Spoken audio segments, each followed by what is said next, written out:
If you want to do business, go to Darbo's store.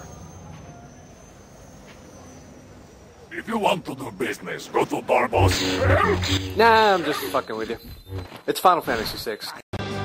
Released by Squaresoft for the SNES in 1994, Final Fantasy VI installment followed the journey of 14 playable characters on a quest to overcome an oppressive empire in a steampunk fantasy world, which is replete with magic, airships, random monster encounters, epic weapons, giant talking calamari, and powerful tools and technology indicative of Second Industrial Revolution era development.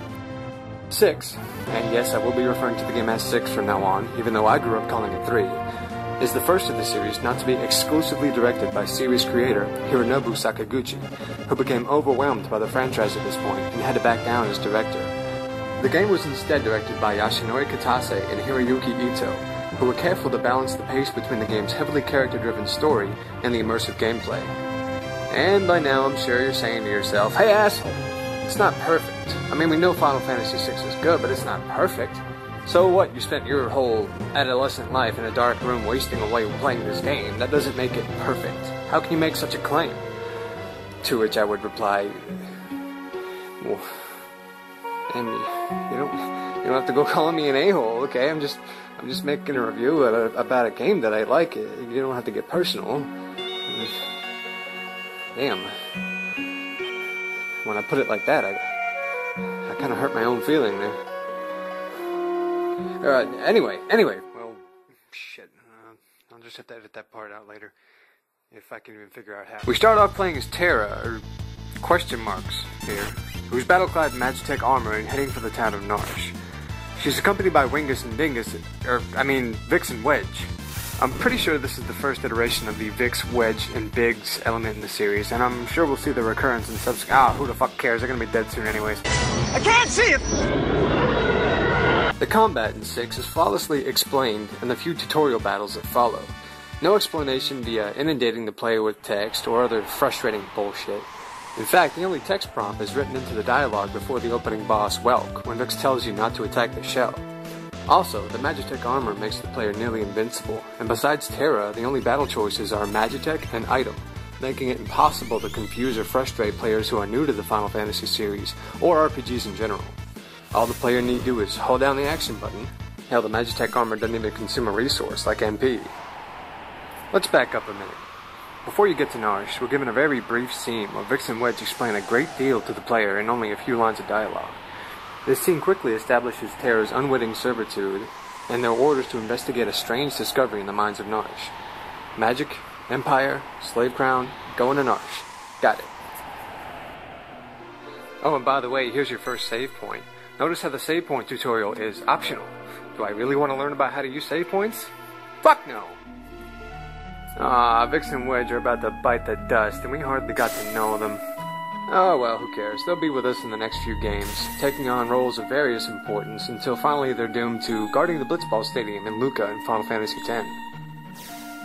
Then the Esper and Terra put on a light show or something, after which Terra is rescued by a man named Arvis and he removes her slave crown. Attempting to outrun her pursuers, Terra takes a nasty fall and is rendered unconscious. It's here that we introduce our main villain Kefka via flashback, who we discover is the one who fit Terra with the slave crown to begin with. And so within the first 10 minutes of gameplay, we've already established our hero and our villain. And after a brief introduction of Locke, our thief/treasure hunter, it's on to the game's first strategy event. Teaming up with the Moogles and moving your characters on a grid to defend Terra is a moderate challenge that happens early on in the game. By now, the player has had enough encounters to not be totally lost. The game establishes its variety and storytelling elements here, including the Manichaean good versus evil fight and keeping Terra out of the hands of the Empire. With the help of the Moogles, you're able to escape Narshe and get Terra down south to Figaro Castle.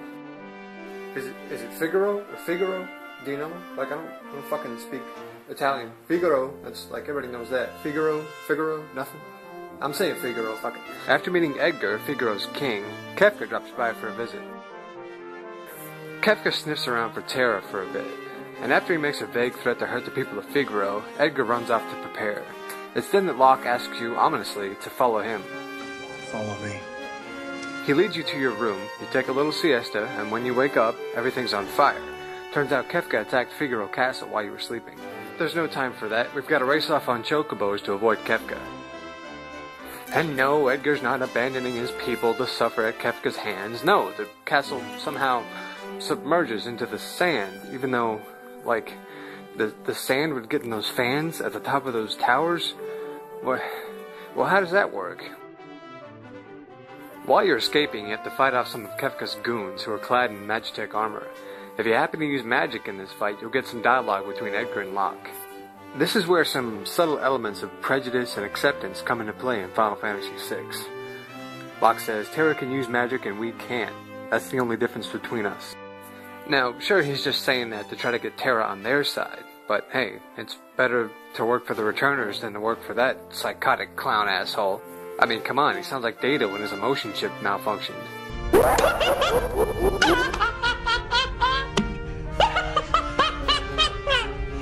Yeah, I thought that joke was pretty funny too. Thanks, Data. Yeah, I know that laugh has nothing to do with his emotion chip malfunctioning, but screw you guys, I like that clip. It seems both Edgar and Locke want you to meet Banon, the leader of the Returners, which is a resistance against the Empire. Terra continues to be our fish-out-of-water character, and we learn about the struggle between the Returners and the Empire just as she does. After escaping on Chocobo back, we arrive at South Figaro, where we learn about new character... Oh my. Ooh, listen to that.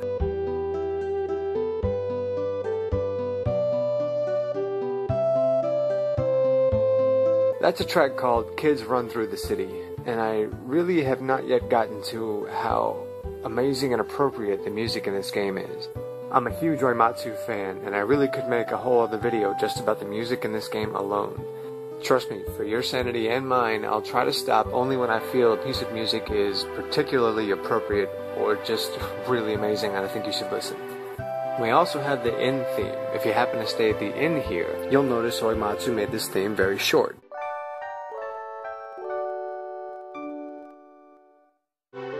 I know all the Final Fantasy inn themes are relatively short, but when you compare them to each other, this one especially wins the race. And if you're wondering why that's important, well, the game's new directors, Kitase and Ito, were actually worried that Final Fantasy VI might be received by critics and fans as too character-driven and too story-based.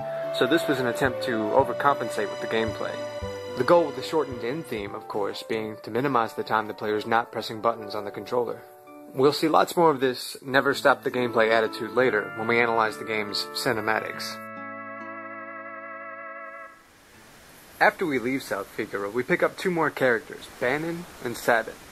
Banon is the leader of the Returners, who desperately wants Terra on their side, and he temporarily joins you while they escort Terra to Narshe. Sabin, well, we'll get to him later. So now we're at the Leet River, or is it Let River? Is it Leet or Let? Did you look that one up? I always call it Leet River. I don't know which one is it. What a miserable fucking fact finder you. Anyways, at the Leet River, I think everyone knows this trick by now. Once you get to your second fork in the path, you can choose the option to go up, and of course that will bring you back around to the same option. And if you keep choosing up over and over again, you'll go around the same circle. Well, you happen to have a new team member on your crew that can cast health and heal everyone instantly with no consumable resource whatsoever, and that's Banon. So if you set you have to do this before you get on the Leet, obviously. You set your menu options, the cursor should be set on memory, so it remembers the positions. Set everyone on attack, and maybe have Edgar use auto crossbow each turn. Set Banon's position on health, and just hold down the action button as you go around this Leet, because the choice will always be, up will always be in the first cursor position. So really, once you establish the setup, you just have to hold down the action button as you go around this Leet circle. And you can do this as long as you want. Banon will always keep your party healed. Just remember to don't have one of your party members consume a resource. Don't have them using items, or don't have Terra casting magic, because she'll run out of MP eventually, and it won't be a perpetual system. But this manner is perpetual, and you can keep it going as long as you like. I remember when I was a kid, I initially had it to where by the time they got out of the Leet, I had taped down the action button and left it there overnight. It might have been 2 nights. Anyways, when I came back, they were level 60 something. Terra had learned Fire 3 and Cure 3 already. And yeah, that's great and it's kind of fun. but it can ruin the gameplay a little bit if it's far too easy for you. And the other characters' levels adjust as well. They're not going to be as high, but they will adjust. So if you want to go through Final Fantasy VI like a god, go ahead and do this. But it's not going to be nearly as fun, trust me. And in fact, for the purposes of this playthrough and this review, and this is my latest playthrough, I went through resisting the urge to power level, which I did fairly well. I only stopped to level to learn certain spells. So I resisted that urge. I know it's hard because the gameplay is so awesome, and the battle system is just so seamless and easy to learn. It's just so much fun. That's the fun of the game. But I resisted the urge, and if you go through without power leveling, without doing this elite system that I call it, you'll have much more fun. But as you can see here, I went through it maybe a dozen times just to show you how. Like I said, I think everyone knows this trick by now. But to really enjoy the game, I highly recommend you refrain and resist the urge.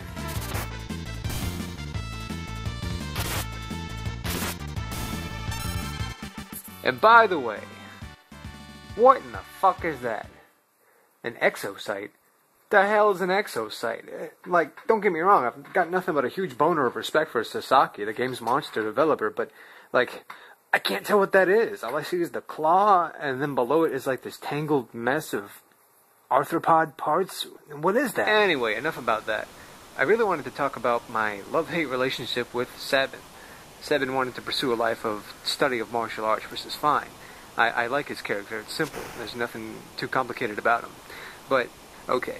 Sabin has one of the most awesome abilities called Blitz. It doesn't consume a resource. You just have to put in a code.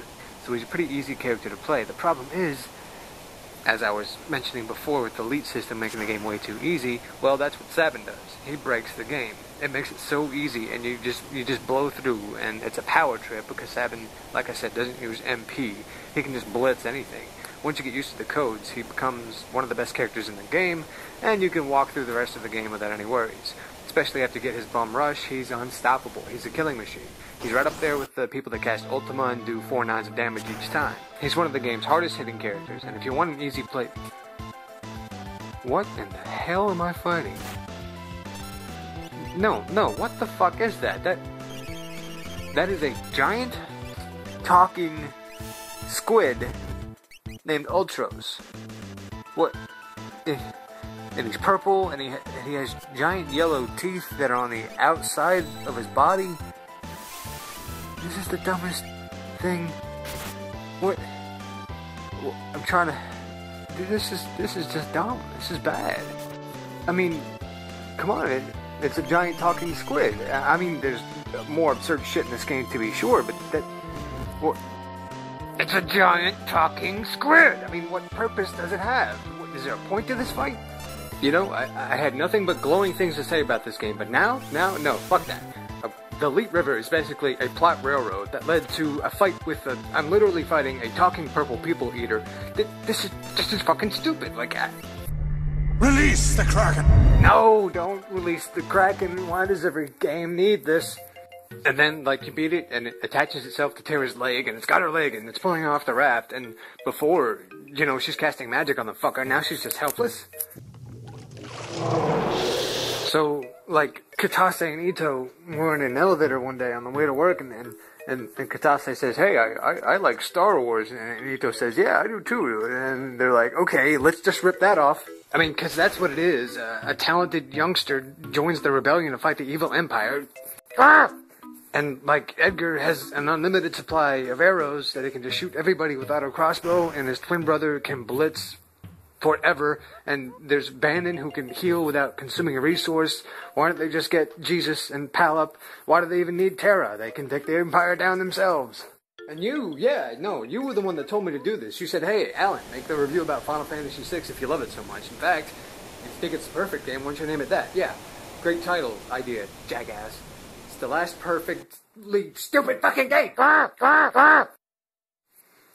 Trust me, I'm not done with this game. Not by a damn sight.